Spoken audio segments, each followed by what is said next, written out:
त्यामुळे निरोगी जीवनशैली जगण्यासाठी तंदुरुस्ती आणि वजन व्यवस्थापनाचे पहिले कारण म्हणजे अन्नाचे सेवन, ज्यामध्ये विशेषतः आपल्या दैनंदिन प्रथिनांची आवश्यकता समाविष्ट असते, कारण प्रथिने आपल्या हाडे आणि स्नायूंच्या जास्तीत जास्त प्रमाणात तयार होतात, म्हणून ते आपल्या शरीरात जोडणे आवश्यक आहे. रोजचे जेवण. तर येथे महिलांसाठी प्रथिने आहे, जे मी देखील वापरत आहे. शीनेट दैनिक महिला प्रथिने, जे एक स्कूप प्रथिनेसह येते, तसेच त्यात 21+ मल्टीविटामिन्स आणि बायोटिन, जस्त आणि आयुर्वेदिक औषधी वनस्पती यांसारख्या खनिजांचा समावेश आहे, जे मदत करते तुमच्या दैनंदिन पोषक तत्वांची पूर्तता करण्यासाठी आणि तुमची ऊर्जा आणि तग धरण्याची क्षमता वाढवण्यासाठी, तुम्हाला दिवसभर उत्साही ठेवण्यासाठी.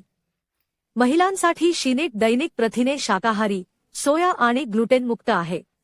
प्रथिनांचा हा एक पॅक एका महिन्यात सहज वापरता येतो आणि हे उत्पादन Amazon आणि फ्लिपकार्ट वर देखील उपलब्ध आहे. तुमचे मेवा आणि तुमचे ऊर्जा आयुष्य वाढवा.